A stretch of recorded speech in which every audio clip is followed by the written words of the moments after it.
makin berantakan. Nah, alam semesta awal kita itu kan super teratur. Jadi agak aneh ya, gimana caranya sesuatu yang udah acak-acakan banget bisa memantul balik jadi super rapi lagi? Makanya teori ini sekarang udah kurang populer. Oke, sekarang kita balik lagi ke tarik tambang tadi. Gimana kalau yang menang bukan gravitasi, tapi si energi gelap? Apa jadinya kalau alam semesta ini melar terus tanpa henti? Nah, inilah skenario yang disebut heat death, atau kematian panas. Jadi, alam semesta kita terus aja mengembang dan makin lama makin cepat. Galaksi-galaksi bakal menjauh satu sama lain, sampai akhirnya kita nggak bisa lihat mereka lagi. Bener-bener sendirian, karena materi udah terlalu tersebar, bintang-bintang baru juga nggak bisa terbentuk. Terus gimana nasib bintang yang udah ada? Ya, satu persatu bakal kehabisan bahan bakar dan mati. Akhirnya, alam semesta jadi tempat yang super luas, dingin banget, gelap gulita, dan kosong lompong. Cuma sisa lubang hitam sama bangkai-bangkai bintang. Akhir yang sepi banget ya. Tapi tunggu, ada versi yang lebih brutal. Gimana kalau si energi gelap ini nggak cuma menang, tapi dia amuk dan jadi super kuat? Nah, kenalin tersangka kita yang keempat, The Big Rip. Di skenario ini, kata kuncinya adalah robek.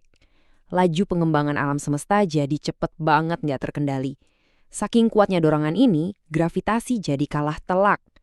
Galaksi-galaksi bakal dirobek. Bintang sama planet-planetnya dicabik-cabik dari sistemnya. Nggak berhenti di situ, gaya ini makin kuat sampai bisa ngalahin ikatan antar atom. Dan puncaknya, jalinan ruang dan waktu itu sendiri yang bakal sobek. Bener-bener akhir yang paling sadis sih. Oke, sekarang kita udah punya 4 tersangka. Big Crunch, Big Bounce, Heat Death, dan Big Rip. Waktunya kita periksa TKP, lihat bukti-bukti yang ada di alam semesta sekarang.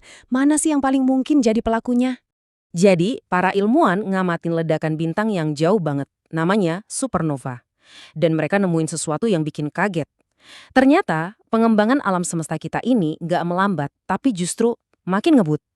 Nah, data inilah yang jadi bukti paling kuat. Ini nunjuk ke satu tersangka utama, kematian panas. Jadi, ya berdasarkan bukti yang kita punya sekarang, sepertinya alam semesta kita sedang menuju akhir yang dingin dan sepi itu. Kasusnya udah mau ditutup nih kayaknya. Tapi tunggu dulu. Tiba-tiba muncul satu petunjuk baru dari tempat yang gak disangka-sangka. Bukan dari bintang-bintang raksasa, tapi dari dunia yang super kecil. Dunia kuantum. Dan petunjuk ini bisa mengubah segalanya. Iya, jadi 4 skenario tadi itu kan ngomongnya skala kosmik yang gede banget ya. Nah, yang ini beda. Kita harus zoom in ke level partikel terkecil. Dan di dunia kuantum ini aturan mainnya aneh, beda banget dan penuh kejutan. Namanya peluruhan vakum.